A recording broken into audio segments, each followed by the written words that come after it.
Well, here we are on another lovely Saturday, the final one of November.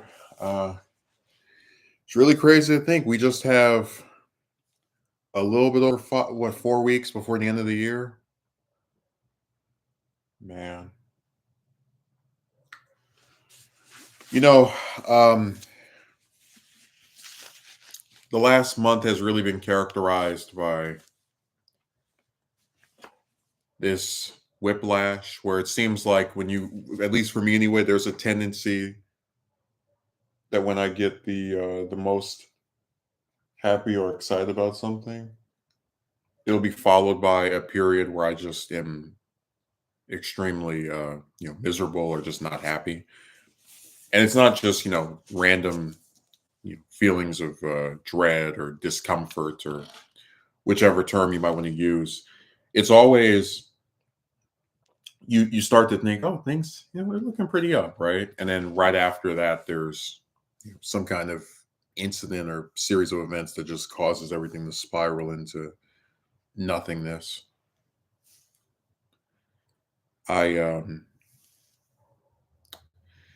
i will say one positive I can state is that after dealing with a script that turned out to be a hell of a lot longer than I thought it would be with Nixon Part Three, I'm confident enough to say that after making the sort of reluctant decision to split that video into two, um, I'm going to be able to put up at least a third part before the end of the year, almost certainly, because now that script is going to be like 15, 16 pages. It's going to be like shorter than part two was, so it'll probably like around an hour altogether.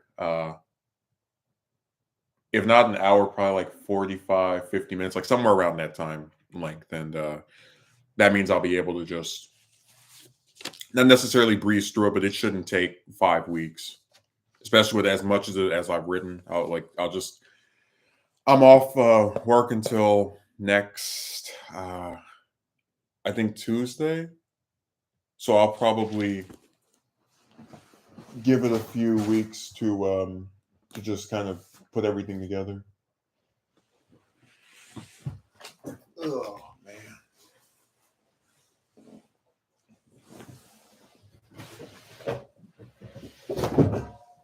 Oh yeah. Trying to make videos is not as easy as people might think it is. That's all I can say.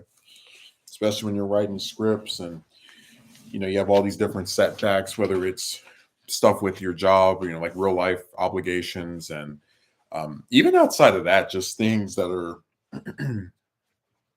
largely out of your control that you're not directly the perpetrator of. Like I was really happy at first because when I get books, a lot of times I don't immediately read them, and if I do, it's maybe like a first couple chapters, whatever. Because I just have a lot of stuff to go through.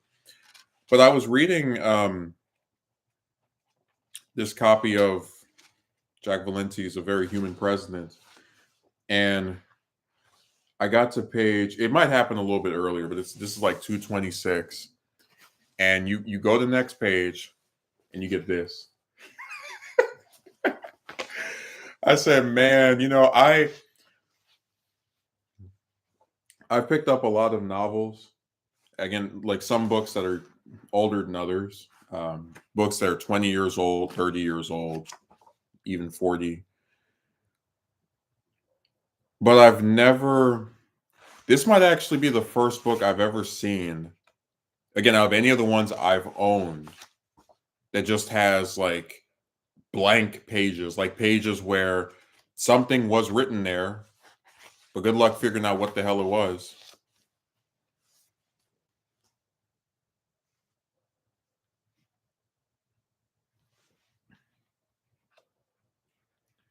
It actually kind of pisses me off because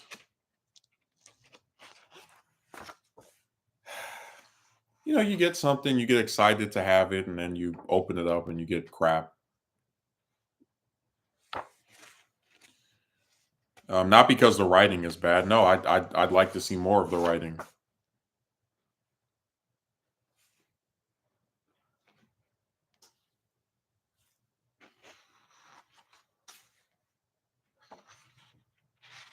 Yeah, it's all just really upsetting.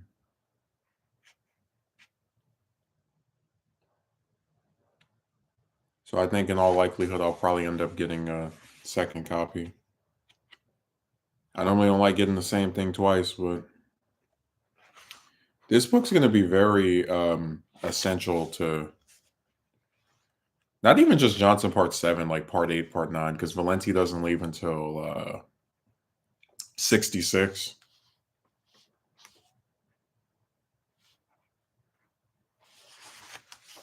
Yeah, it's it's just frustrating getting a novel and you can't read the whole thing.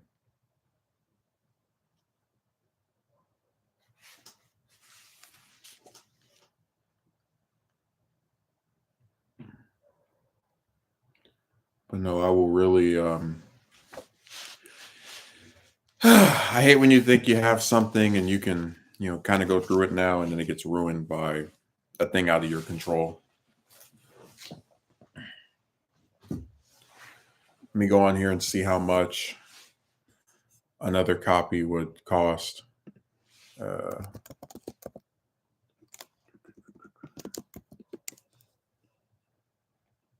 yeah, it's just really disappointing.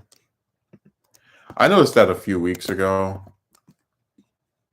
Didn't really think to bring it up until now because I've been, I keep switching back and forth between Johnson and Nixon. So when I was just thinking about doing more of Johnson, I was like, oh, wait, there's that book I really want to use that came in some screwed up condition where I can't even access a good chunk of the latter pages.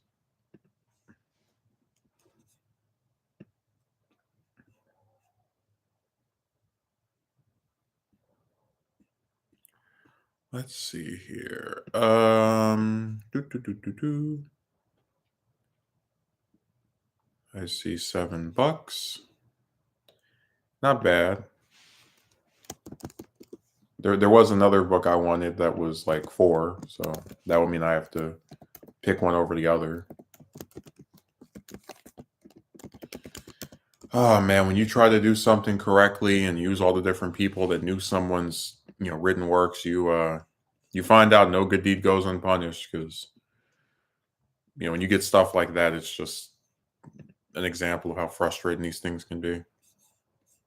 I'm trying to think. I don't remember having that happen. Like I've had books I bought that were used that had like writings in them. People scribble something and they underline this or whatever. That's happened before, but never prior to this have I like bought a book and then I'm just sitting there reading through it one day. Wow, there's like 10, 11, 12 pages that are just blank.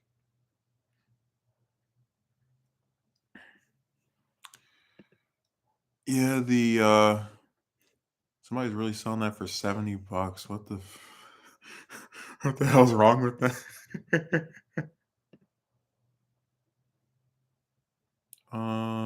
This person wants 7 and then added with the 3.99 shipping, it's like 11, $12.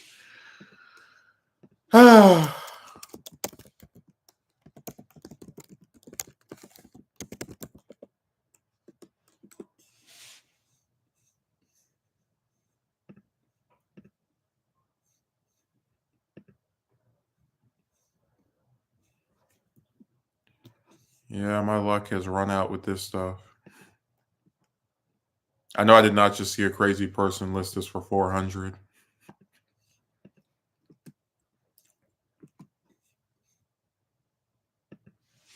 I'm gonna pretend I didn't see that.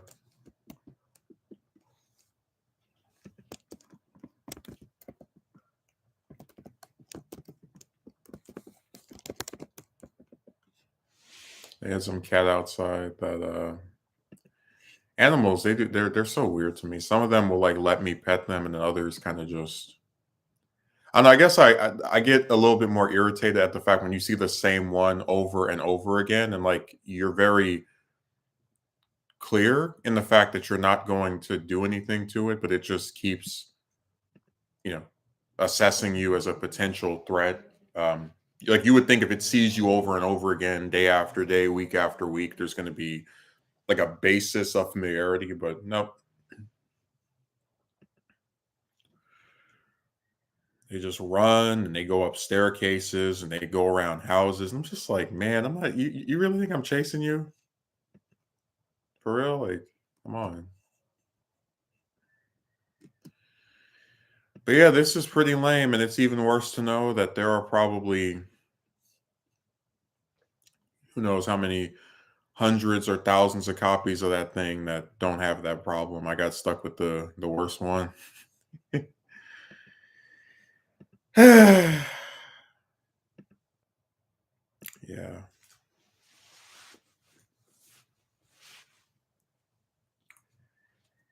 Books, books, books, books, books. This one found a way to stick out in a way that the others didn't. I can give it credit for that.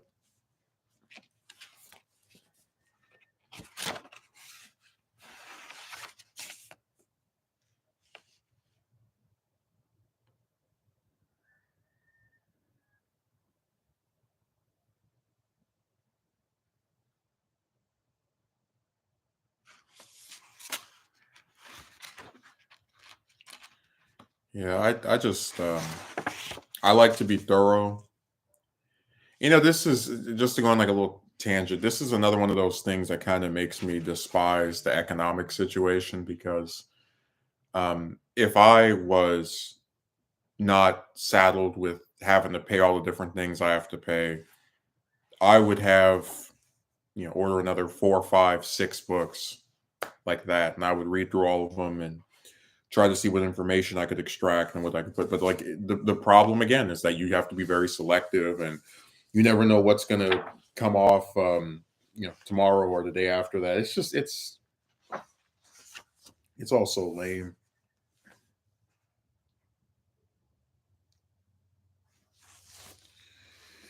Because from the parts I have been able to read of this, I really like it. It's just unfortunate that again, my particular copy has that issue. Blank pages. I remember back when I was like first getting into just history and reading things, just all the stuff related to it. I used to get so annoyed by, when you go on like, I think it's Google's books, like they're free books. You can read at least preview of them or previews of a lot of them. And you would get to, some section that was like further in, and it would say, you have reached the limit on how much preview you can have, or you can go through, yada, yada, yada. And it's like, man, this is when you get a book and you can't read pages of it because it's so like annihilated or faded or whatever it I said that's basically what you have. You know, like you get the preview version.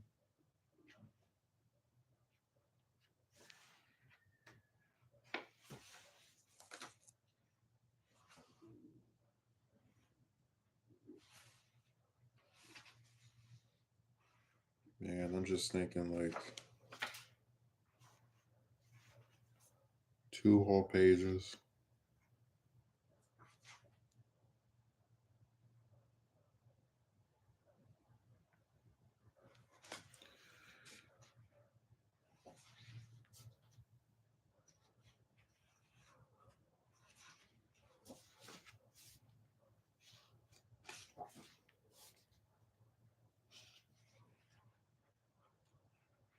Yeah, I'm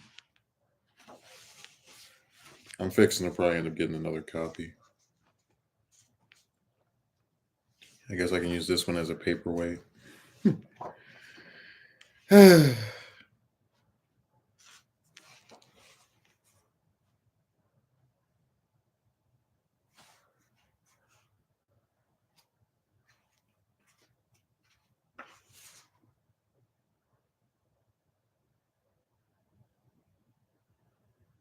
Yeah, I guess if we want to go into some of the more spicier things that happened this week, I had a couple of interviews. Three of them, I think it was Wednesday or which day was it? No, Wednesday was when I worked. Okay, so Tuesday. Yeah, Tuesday I had three interviews. One of them went pretty well. The second one, I don't know. The third one, I actually do know I didn't get it because they have a thing where 2 hours after it they tell you, and I heard nothing back, so that was pretty definitive.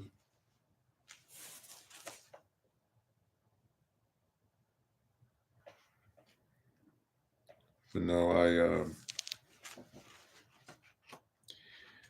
I wish people were just more accepting of the fact that it's not easy getting a job, let alone the second one.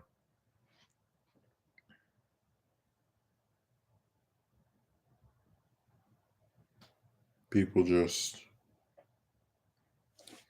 I know they want to live in that era, that old era where you could just walk into a business and go, "Hey, I heard you guys were hiring," and then suddenly, give it a few days and you're interviewed and getting ready to start. But no, with a lot of these places, it takes weeks, sometimes months to even begin working somewhere. Um, I know that in my current one, I went for the interview. It was October 25th of last year, and they didn't give me an actual like starting date until at least 2 weeks later. It was like the 6th or 11th or something. Like it was a couple of weeks at a minimum. So even if I do get hired by somewhere else, it's like if you'd have to get the process of like the applications now to possibly start working there by like January. Like it's insane and it's sad that everything is so dragged out and convoluted and there's all these different hoops to jump through. It's rotten. And the whole time you're doing this, you're just sitting there watching those managers over at your job, collecting their almost $1,000 a week from getting 40 hours a week. And you're sitting there watching your schedule fluctuate. Sometimes you get 9 hours, sometimes you get 14. And you're like, why in the hell would anyone want to work here? And you know your reason because you can't get anywhere else. Hmm.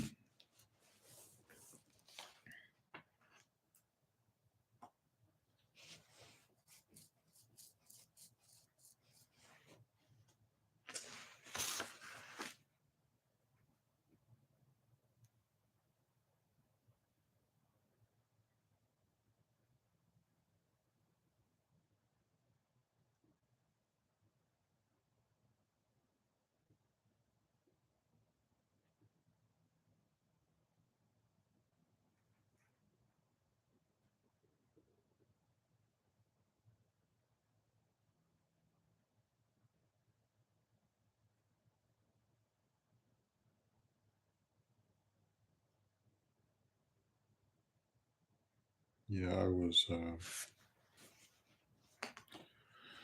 I was annoyed.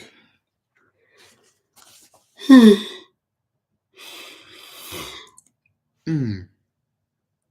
I don't like having my time wasted. And that seems to be the only thing these job interviews are able to do. One of the interviews I had on Tuesday was with this lady who there it's some company. But it's like you go to this interview and all she does is play a video.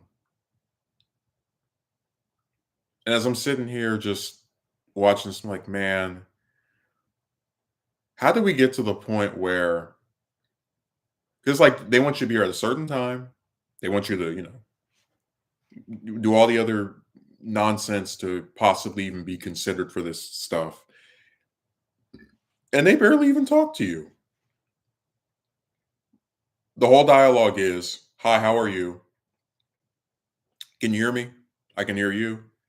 Okay, here's the video." And then they just play this thing and you just sit there for I think it was like 5 minutes watching it with them and you're like, this is the interview? Like just me sitting here watching things with you, that is the full extent of our ability to communicate. And don't even get me started on these stupid group interviews. That was the third one I had on Tuesday, and it really made me disgusted because it was like, here's this guy who Well, I can get in him later if we have people join, but it's like here's a guy who is in the room with 8 applicants. And it's either because of the sheer number of people applying or the fact that he just doesn't really give them much of a damn.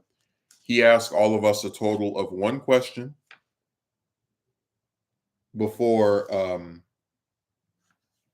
being like, all right, well, I guess that's it. I'll go and randomly pick from a hat how many, like, which ones of you I want to hire.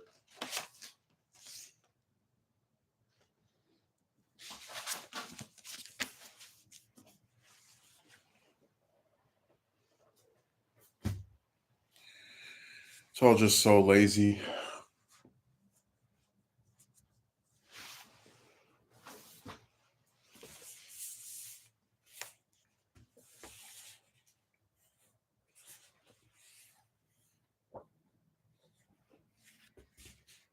No, people have no standards, no quality control, no ability to like actually just think critically of, okay, is this the right thing? Is this a good thing? They don't care. They go with whatever old crap comes their way. It's really sad.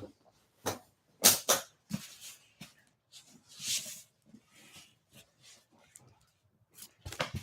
pick a book up by the back. That's why I don't even have the damn dust jacket anymore.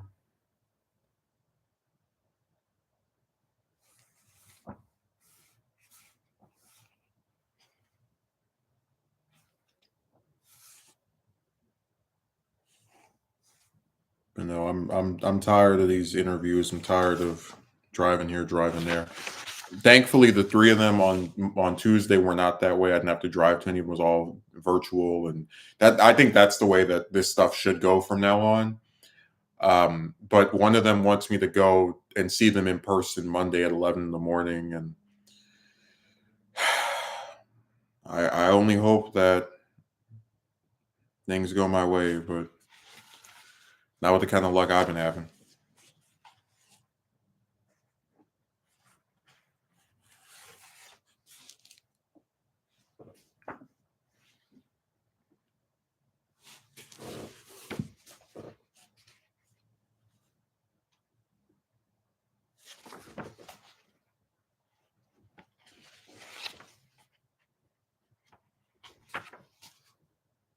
These places are really driving me nuts.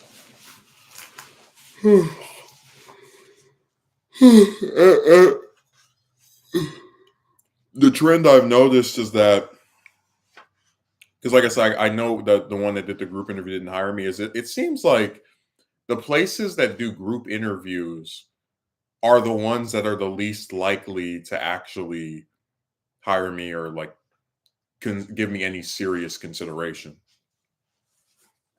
Because I remember 2 years ago, it was either 2 or 3 years ago, I even further back. I was trying to work for some food place, and they had me come in with two other people, sit us at a table together.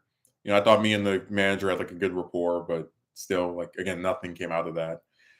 Um, I went to this one, I think it was a clothing store, and did an interview there with me and another guy, and I again thought I had like an okay chance, whatever, and nothing came out of that. So it just seems like anytime there's a place that starts talking about group interviews and we're going to interview you with these people and come on this call with two, three, four, five other like from I think from now on, because I keep recognizing this trend of going to these group interviews and being completely ignored, or it doesn't go the way you want, or it seems like again that pattern of just not being hired. I think from now on, if I see a place that says come for a group interview, I'm just not even going to bother like showing up. Because think about like they're communicating to you that they have so many goddamn applicants that they don't have the time to speak to you one on one. Which of course they do. They just don't care. I mean, it's like you guys are running this service that has 10-hour shifts. You really mean to tell me that they can't have one person interview one person from the place for what, 5 minutes, 10 minutes? Like, are you serious? Especially with that guy, it's like all he has to do is just get you in he could either call you by phone or do the Zoom thing one on one where he's like, okay, here's like 2, 3 questions. It doesn't take that long. But no, he gets all of you in the call to, basically tell you don't even bother replying or to supposedly warn you.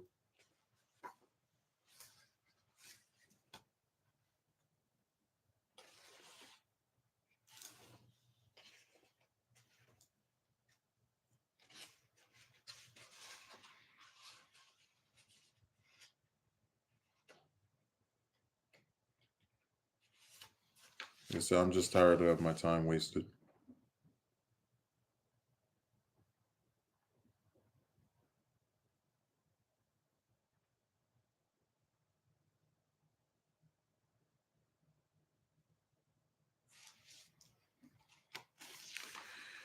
Yeah, I got a little hungry before I started streaming, so I tried to make myself some popcorn, but I put in there a little bit too long, and most of it was good, but there were some parts that were burnt out. And I always despise burning things because when that happens, you have like no ability to just restart it, redo it. Um, so I basically said, you know what, whatever.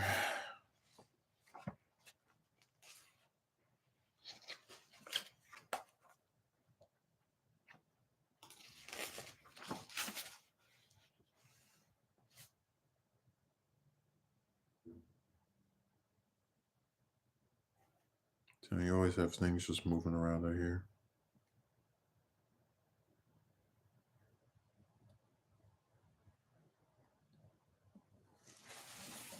So many noises and sound effects and stuff in the background.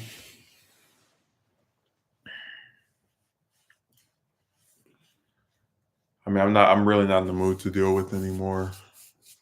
These damn rats.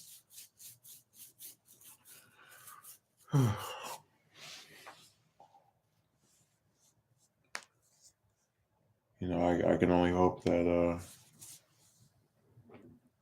we've had our final encounter.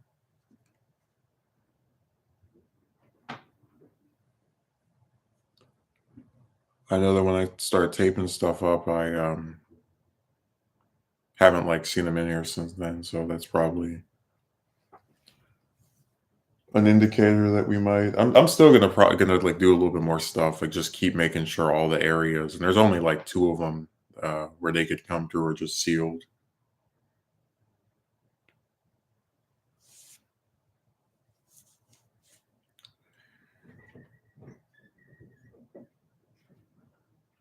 Yeah, people were sitting over there at the job asking me how Thanksgiving went, and I always try to explain. Well, what it is that they have an idea of how something like for them is supposed to go, so it must be that's the same way for other people. Um, but I know I had one guy, one this like one woman asked me, "Oh, how was your Thanksgiving?" I said, "No, I don't celebrate it." She's like, "Oh, why?" I was like, "Why? The people I used to celebrate it with are dead." And she kind of like looked at me and was like, "Oh, really? No, no, they're not." And I was like, "Do you think I'm making that up?"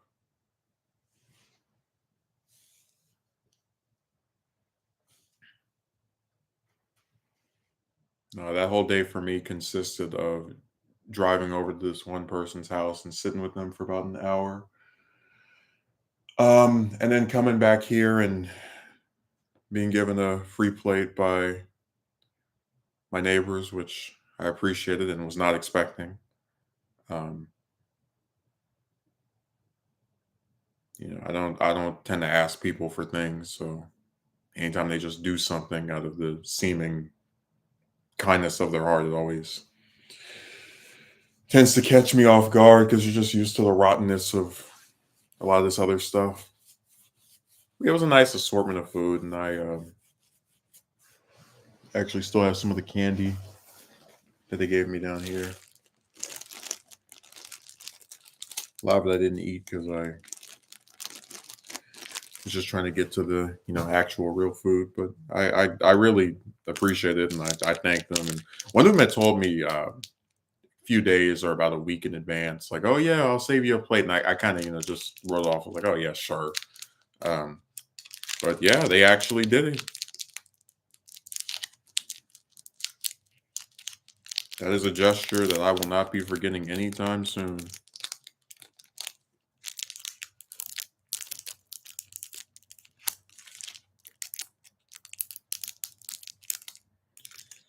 It's it really means a lot to me when I have things like that happen because it's just so rare.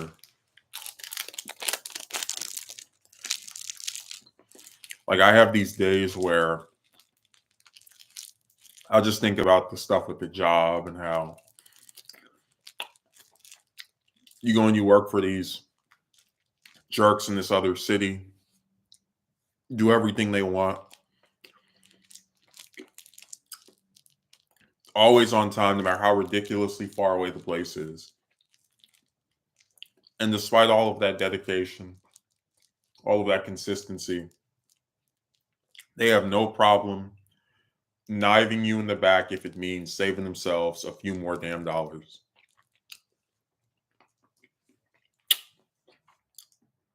This could be telling you to go home early, cutting your hours, on their little schedule thing. I just get sick of it. And we don't even have to bring up the nonsense with the discount and all the other stupid stuff with how they used to have free food until they decided to put a kibosh on that. And it just really, again, when you think about that and then all these lousy garbage worthless relatives that all they're good for is running their mouth, but they can't help you with anything ever. It really puts into perspective how much that thing on Thursday meant to me.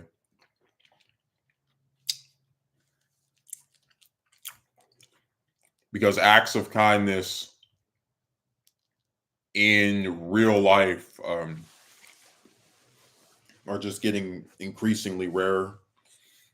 Like I said, we live in a sick society. I'm not going to sugarcoat it. Like I was thinking of making this video, and it was going to be about how you have these people who spit out these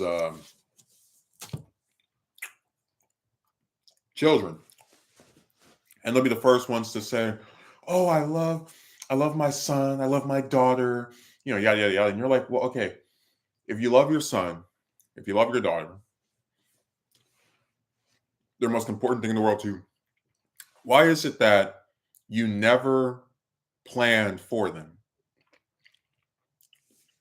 Because I could say that I would love any children that I could theoretically have with a woman, even though, as I've said before, I don't believe I'll ever have kids because a lot of the chicks that say they like me don't want to have kids. And, um, there's just always some stuff where they're just uncompromising. And it seems the only way people are having kids anymore are by accident, like, oops, whoops.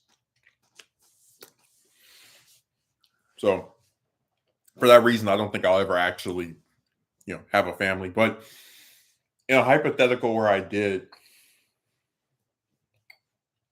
I couldn't imagine wanting it, like wanting a son or daughter. And I have no goddamn money. I'm not married to the mother.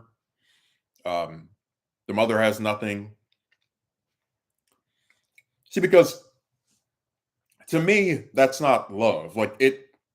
The act of creating children, in a lot of cases with these people, has been through selfishness. They are engaging in this physical thing that feels great in the moment, while also not thinking of the long-term consequences at all associated with the act. And because they don't think about those long-term circumstances or consequences, oftentimes it results in the unintentional creation of a life that they retroactively will say means so much to me, but in that moment and in the preceding years they show how little it means.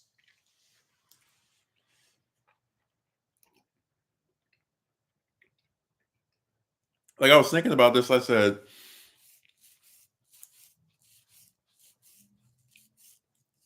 I couldn't imagine a scenario where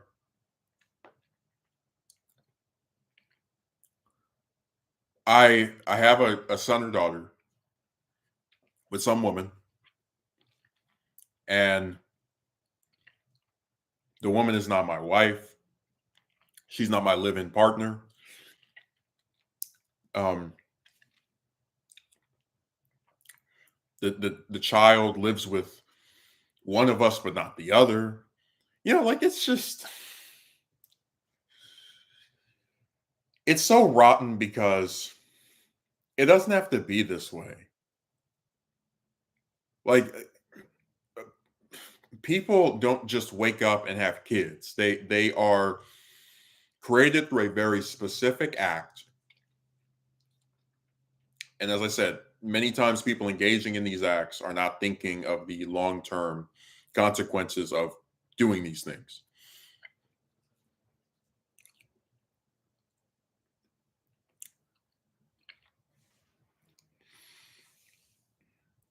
And it's just sad.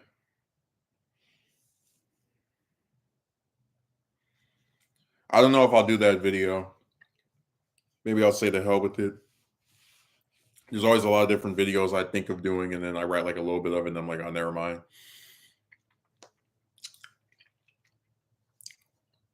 But there needs to be a serious conversation about a variety of things. And one thing is how I do believe in the idea that a parent can doom their child from birth. It doesn't mean the kid doesn't have a right to exist, or any old crap like that. It just means that they can create a series of circumstances that are so difficult to crawl out of because the child is basically born with either a financial handicap or a parental one where the dad's not in the picture, which happens a lot. And it's just sad, man. Like, I'm not kidding when I say I could never in a mil I'd have to have a son or daughter that just did some of the most despicable evil stuff in the world. But like, I couldn't imagine, again, a life I created just walking around, driving, doing whatever, and then a whole year goes by and I haven't spoken to him or her. Like, that's crazy to me. But there are dads who can do that. There are dads who are completely fine with having nothing to do with their children. There are mothers who are pretty much the same way. They tend to be more like they like to kind of believe they have a better relationship with their child than they do. Like, they're more inclined to invoke the dad as not good to make themselves look good, even though neither one of them are good. Um, and they're more likely to still reach out even if they've already basically killed their relationship with their child, because in their mind they want to believe that they still have one with the kid.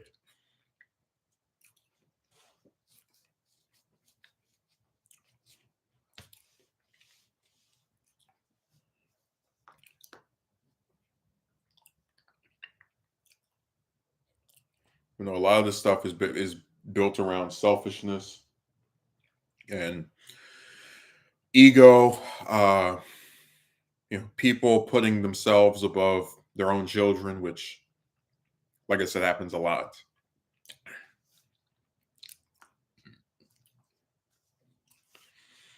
And as I was going to discuss in the video, the sad part is because a lot of these people that are doing this stupid stuff, they're not 20, they're not 25, they are in some cases late 30s, in some cases late 40s.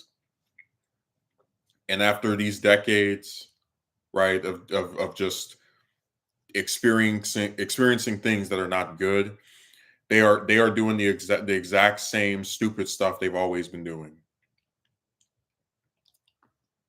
The guy that was barely around for his kid 20 years ago is showing no signs of being any better than he was back then. You know, a mother who's going around every 5-10 years having some relationship with some guy that is never going to put a ring on her finger, still doing the same thing.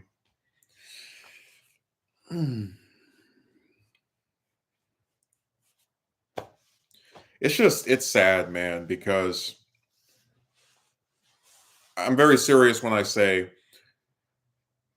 I value human lives, like in the general sense that it takes 9 months to create a child, and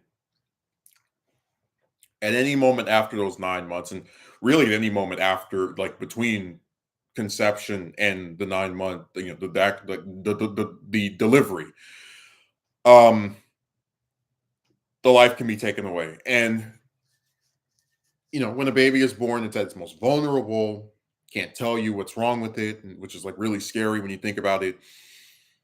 And you, as the parent, the guardian, the older sibling, whatever the hell, need to take care of it. The child needs you. It is your responsibility as the creator or as the person who has assigned it upon themselves to, be saddled with this duty to make sure that it's okay. And it's sad when a parent can look at their child, whether they're, again, a baby, 5, 10, 15, 20, 25, whatever age, and say, you person that I created and am at a minimum halfway responsible for the existence of, I couldn't care less about what happens to you. That is extremely disturbing because, as I've said before, if someone can't depend on their parents, who the hell can they look to for guidance, assistance? And it goes back to my point earlier of how some people are born with this disability that is not physical, not a physical ailment, but it is a financial one, it is an authoritative one, and it's just so lame that it never seems to stop. Like, it's like, I'm not kidding when I tell you, the three trends of modern parenthood for me, from what I've noticed, are out of wedlock births, poverty, and selfish parents. Uh, Again, the out of wedlock thing is not an automatic destroyer. Like, I have seen parents who aren't married who do co-parent. They stay with me this week and they stay with you next weekend. It is a thing that can be done if enough effort is put into by both sides. But the problem is, a lot of times, you have one side that is doing everything, or a majority of things, even if they're not doing it that good, and the other side just doesn't care or doesn't do anything. Just like, oh, whatever. And of course, they always have an excuse for it. I can't pick up my son from school because I don't have a car. I can't go to see my child because, I work on the weekend. I mean, it never ends with these people.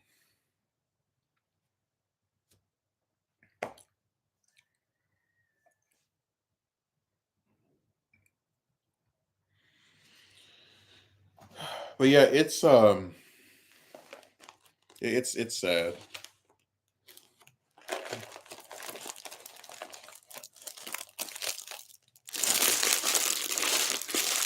Close this up.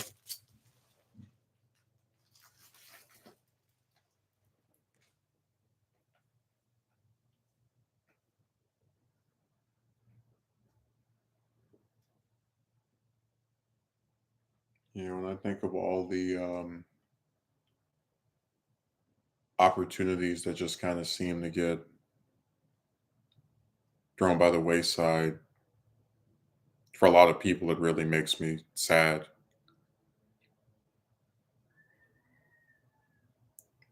Like, I don't necessarily believe in the idea that everyone has to be rich and everyone has to wait until they're a millionaire to have kids. It's just a matter of, do I want to do something that can hurt my child in the long run? Because when you first find out that you're pregnant, you know, you don't. I don't think a lot of them really think about how active is the dad going to be. Is he going to help me take care of this? You know, he or she. Uh, And if he isn't, then am I going to have enough from just me or whatever assortment of relatives decide to help me to make sure that he or she develops into a person who has chances and the ability to actually make something of themselves? And that's what's so frustrating. I despise that this trend never seems to die. It just goes on and on. Like, it's gonna be 2050 or 60, and I'll drive, I won't think I'll be alive at that point, but, like, I just you'll drive into some community, and you'll see the single mother with the stroller, and the dad will be nowhere to be seen. It's just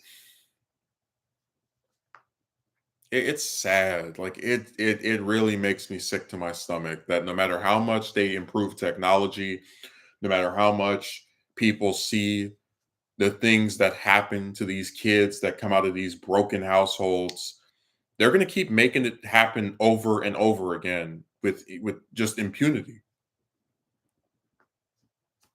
If I were to have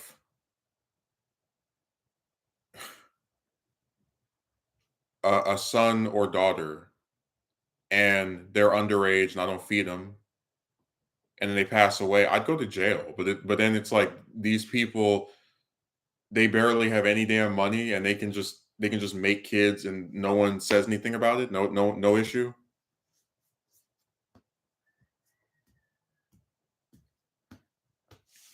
We really live in just, as I've said before, this extremely backwards era where nothing seems to make sense anymore. Like, I talked about how you have this guy and this woman who live on the same street as me,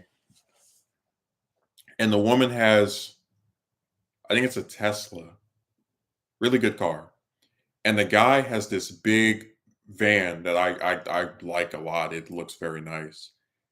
And despite having these pretty, I would say pretty decent cars that I really like, I probably would prefer over my own, whatever.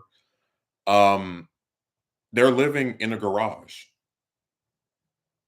like, and it's one of those things. Like, you, why, why not just get a regular old car that you can own, so you don't have to keep making payments on it, and then the two of you together as a couple keep paying whatever little bit of stuff you have to pay to stay where you are, but you combine your resources, and over the course of several years, could be three, four, five, six, have enough to go and buy a house. And that's what, because like I've never really gone into this, but I've said before, I've seen couples like actually compliment each other and make the life of their partner better. Like, they do things together. They actually have a purpose in being, like, they're a team. They're not just, oh, we go and, the guy does everything and the woman sits at home and just cooks or whatever little stupid, thing she matriarchal patriarchal things she still wants to do in the matriarchal era. But it's sad because you look at the cost of a lot of these houses, right? Hundreds of thousands of dollars. That is an amount that a couple can make over, if the two of them are working 40 hours a week 50 weeks a year for a period of 5 years, 10 years, they can do it. They can put a down payment on a townhouse. Um, they don't. It's just sad that people, again, like really think it's normal to just sit here and have nothing and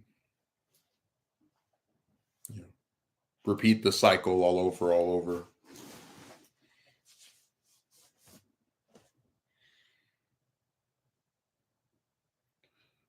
Like I talk about the depression I've had this year and just the stuff that frustrates me. But for a lot of people, they're fine with this, or they don't they don't think it's all that weird to just not have any damn money. And they're a lot older than I am, so like they're just used to you work this week, you live some place where the rent costs too much for one person to live, but you pay it and barely have anything left over. And then the same thing repeats itself every month, year after year, because all your check gets eaten up by either your high rent or the cost of stuff for your kid that you couldn't afford when you had it, but had it anyway. It's just a mess, man.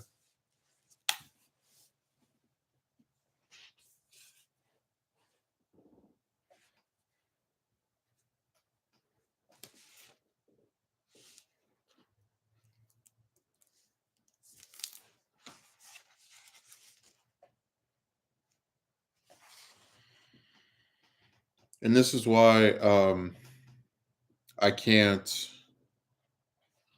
consider myself someone that really likes to, really wants to be involved in the arc of living, right? If this is as good as it gets,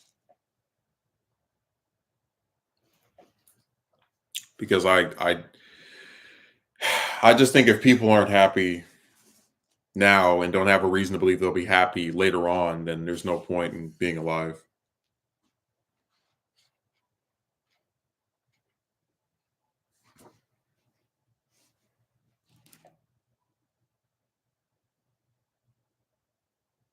And it's unfortunate that when I express that view to grown adults, they're more interested in trying to write somebody off as being crazy or having something wrong with them, and they start talking about therapy and all this other garbage. I said, listen, no therapist on this planet is going to convince me that I should be happy having no damn money. That's just not a thing that's going to occur. No therapist is going to tell me that, oh yeah, it's fine. That most of the people that you cared about died, back to back. Oh yeah, just get over it. There's no cure. There are things you can do to mitigate the pain. I believe that, if my job actually gave me 40 hours, or if I could get a second one that in totaled with the first one gave me around 40 hours, I probably would be, happier, at least in that respect. Um, if I had relatives that did something other than just run their mouths, that would also be a plus, because then I wouldn't have to be worried about, oh man, yeah, I don't have enough money to pay this bill because I paid this much in gas this month driving to my job that's 30 miles away. It's like, if you like people, that's why I said it's all fake. They're not interested in solving problems. They want to recommend something for the sake of not having to think critically about anything.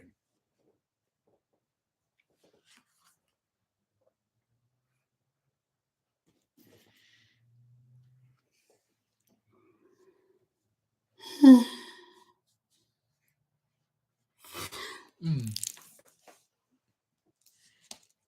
Oh man.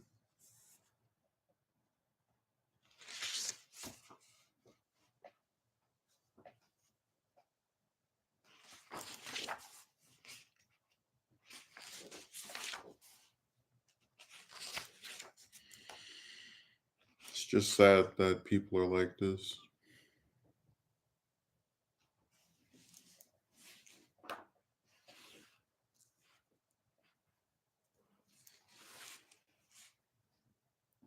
But as I said a few weeks back, it's not that improbable when you see individuals who, mm, you know, they don't care about their own lives. That's why they're fine with not having enough, barely enough money to get by. And you look at that and you're like, oh, of course they don't care about making another life. I mean, they're not exactly doing that great of a job taking care of themselves.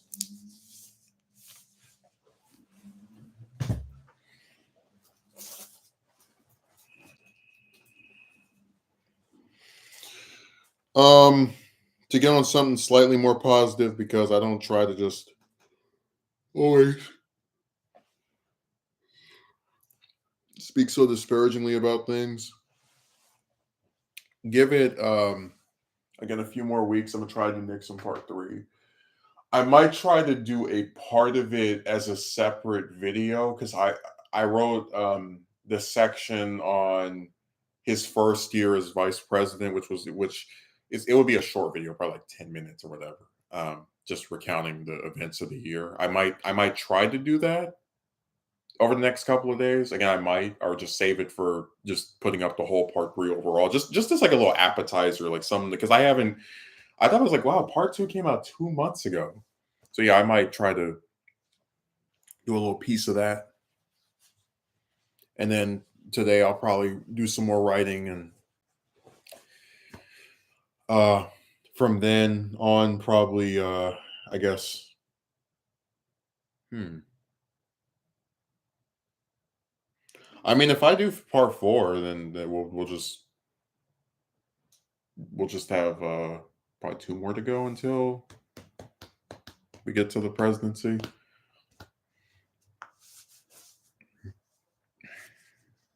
Yeah, it's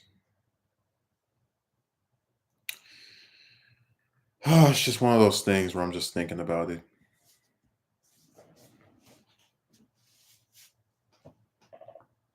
You got Jim sitting over there and he's like, "Give me my Robert E. Lee documentary." I'm like, "Give me a break, man." He said, "Tell me about the God from Virginia." It's like, okay, all right. It'll come eventually.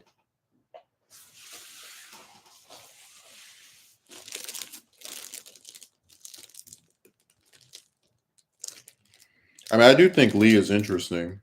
Um, I don't know if I want to sit there for months or possibly a year just doing what theoretically would be 4 or 5 or 6 videos on the man, but who knows?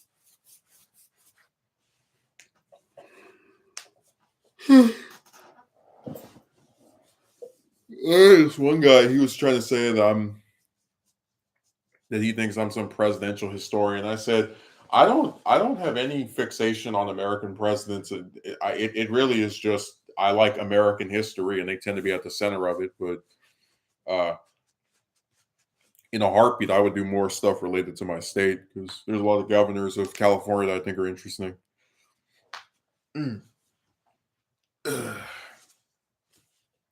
Unfortunately, the only 2 that anyone ever talks about, well, I guess the only 3 anyone ever talks about are Reagan, Arnold, and to a lesser extent, Earl Warren, which is really sad to me because Pat Brown, played such a seminal role in modernizing the state, and it's just one of those things where it's unfortunate people don't discuss him more often. And I'm not some big Jerry Brown fan, but I mean, I think having 4 terms as governor of the largest state, that would be impressive.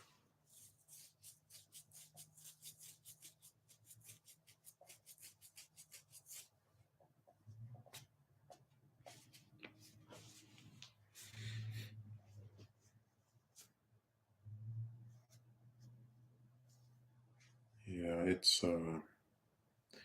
the issue with a lot of them is that again, besides Arnold, Reagan, and to a lesser extent Warren, they don't really have books written on them, so it requires a lot more research, just independent, where you go and dig up old newspapers, and that's That's something that I'm looking that forward to. In all seriousness,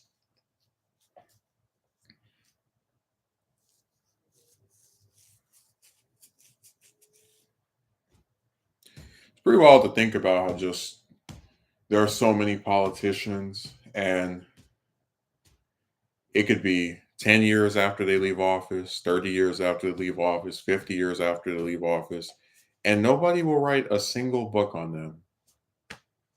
It's really interesting. Like when you look at the current Senate, other than Bernie and McConnell, I don't see anyone there ever being written about. Like Warren is important to an extent, but is anyone really going to sit there and go to Massachusetts and tell us about the legacy of Liz Warren and how she made the was part of Consumer Protection Bureau, whatever, just like that. You're not going to see that, or at least if you do, it's not going to be for a very long time. I should say that, which is really unfortunate because I think I've said before, Murkowski and Collins are both interesting. It's just I don't like that that historians seem to not give a damn about either contemporary people or any politicians in like offices that aren't the executive branch, but it is what it is.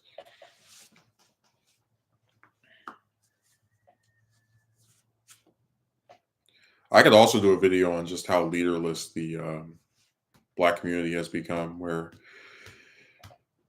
because I was thinking of doing this video on Jackson. I was just going to talk about his legacy and how um, it was really impressive to see a non-office holding person, especially like not even like a former vice president, or just a non-office holding person, be able to mount the challenges to senators and former vice presidents like he did in his 84 and 88 campaigns. And how between 84 and 2008, he probably, I mean, I think it's pretty clear, was the most influential African American in the Democratic Party. Like you had mayors and senators and congressmen, but no one knew who they were. No one really sat there. Like when give you an example, um, up until this year, you only had two black women elected to the U.S. Senate, Carol Mosley Braun and Harris. And Braun ran for president, I think it was back in 2004, and nobody took her seriously. They didn't say, they weren't cowering in fear because the senator from Illinois is running for, you know, the Democratic nomination for president, but they definitely were worried about Jackson running again. He didn't run after 88, but he was talked about as a potential presidential candidate for about, I think, 4 cycles after that, for 92, for 96, because Clinton was worried he would get primaried by him, for 2000, and then I think for 2004 as well. So yeah, he was always a figure that Democrats were worried about to some degree or another.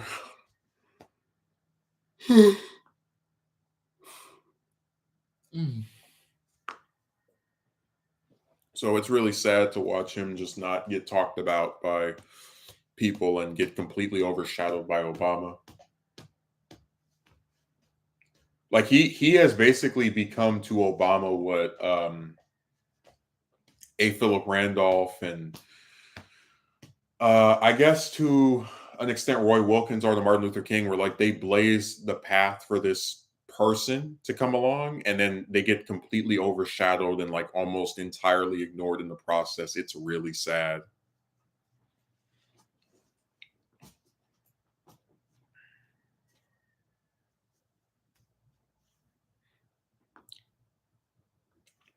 But that was actually a complaint I had, that there's so many influential African American activists and historical figures, and it's unfortunate that we just don't have anything. We have two or three that people talk about, and then the rest of them they get completely thrown to the wayside.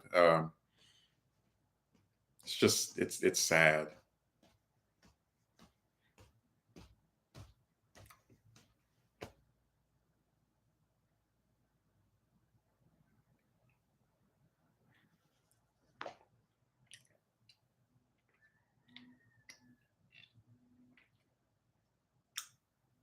And the sad part is even the few that people remember, they barely know anything about.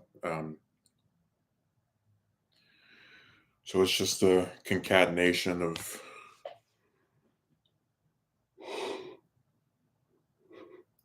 ignorance and laziness.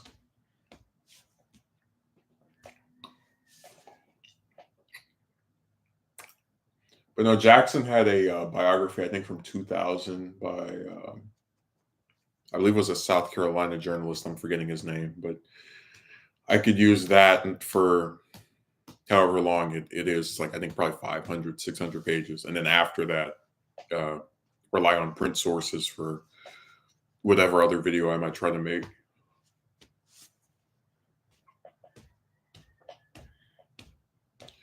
It's wild to think about someone having a 30-year career, 30, 40-year career in the public, or even 50 or 60, and just people barely know anything.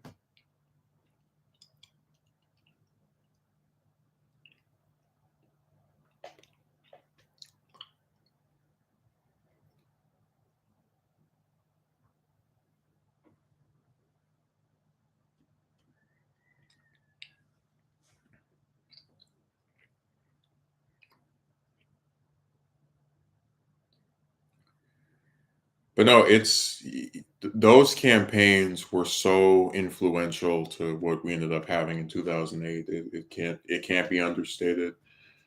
And even just like Jackson as a person, to be able to hold the Democrats to your like whim as a non-office holding person is really impressive.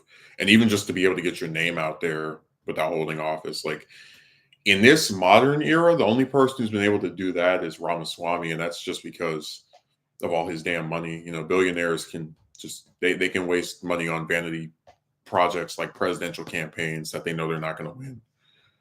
So besides him, it's not a common thing.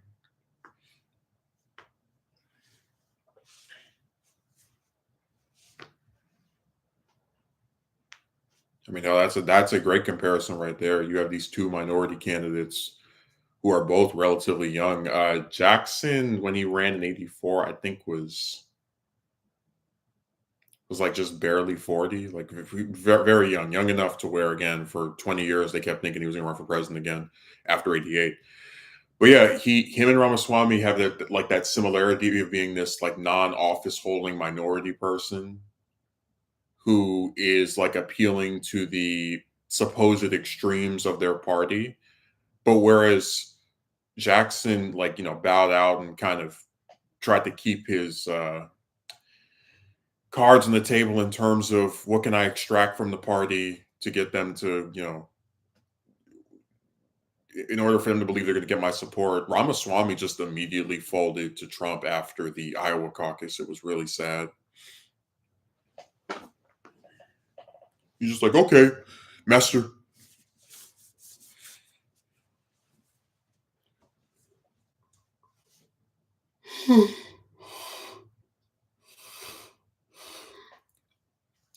But yeah, it goes back to my thing that we don't have any office holding. Excuse me, not office holding. We really just don't have any like leaders in the black community. Like you have a lot of politicians that sit there and pretend that they are, but they're not. They're just concerned about keeping their little stupid job, and doing whatever series of tricks to keep it, going on TV and wagging their finger about whatever current evil thing the Republicans are doing. It's not meant to better anyone's life.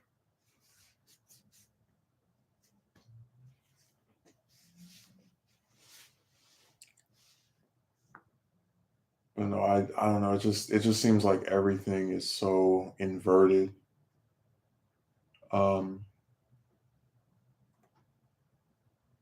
and that's sad.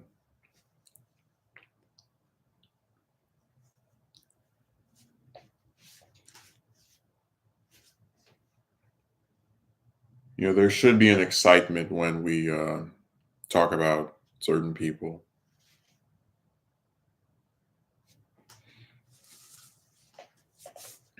And I really do try to adhere to the idea of objective importance. Like, I don't have to like someone to acknowledge that they matter. Um, like, I am not a Jefferson Davis fan, but I do believe every single American should have at least some basic familiarity with the Civil War, and that should include knowing, the president of the opposing country and maybe even a few of the generals.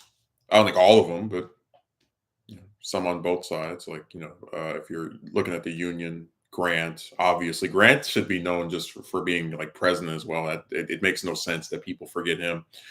But Grant, William Tecumseh Sherman, George Meade, and then you go over to the Confederate side, you got Lee, and then Stonewall Jackson, uh, James Longstreet, Beauregard, just different people that I think there should be some familiarity with. Doesn't mean you have to like them, praise them, etc. Just again, like just have an idea of who they are.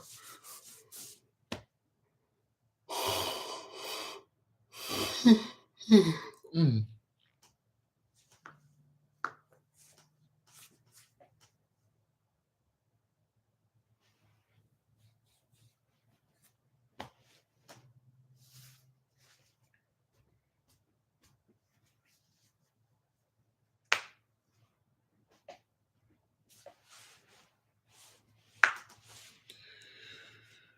But I was just thinking about the activists that we have nowadays, and they don't really seem to be doing much.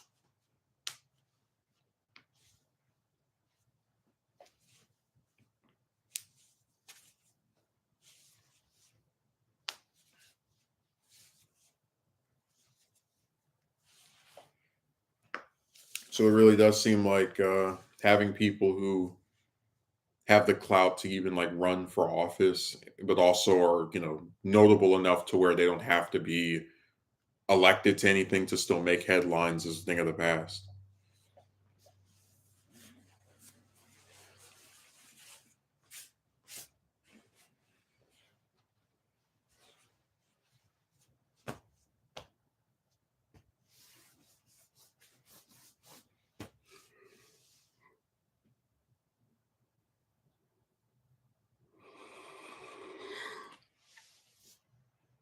That's what I was talking about, that house seat. I said,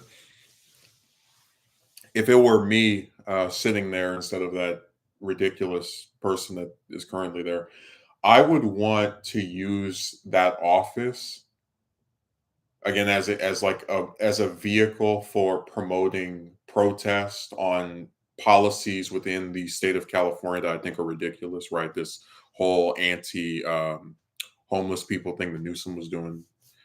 Just that's the kind of stuff where you should have members of his own party saying this is dumb and getting people like rallying people around this idea that this is stupid and it's going to hurt people, and then having them protest at the state capitol, or just do things that show we're not just going to sit here and take this lying down. You're a bad governor. We're happy that you only have, what is it, one, like, what, two more years to go until we never have to see you in that office again. Like, it's just unfortunate again that these offices, if they were used by people who cared about something other than just getting reelected every 2 years to 6 years, they could be very helpful in terms of steering the public, like informing the public about things they might not know about and actually trying to cause some societal change.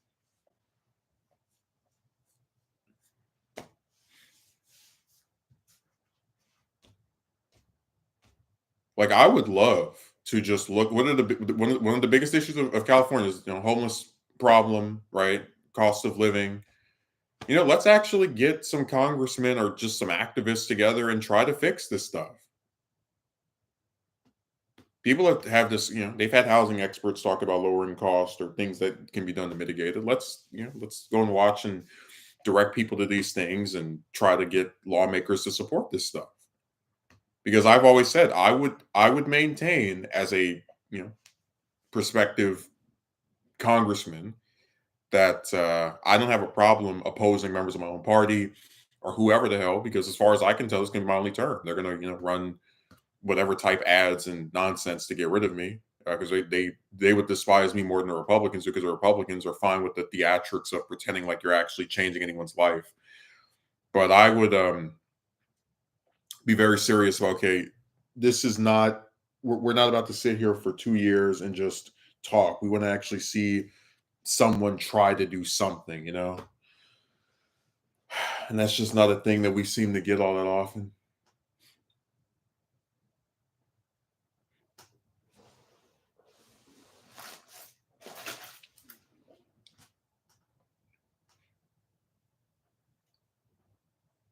Yeah, lawmakers need to be able to do things for the people. Otherwise, there's no reason in voting for them. And this is why I said I was done with the national American voter, because like I just don't get how they go back to the same clown that they threw out a few years ago. That didn't make any sense to me, and I still can't wrap my head around it. However many weeks later that it's been.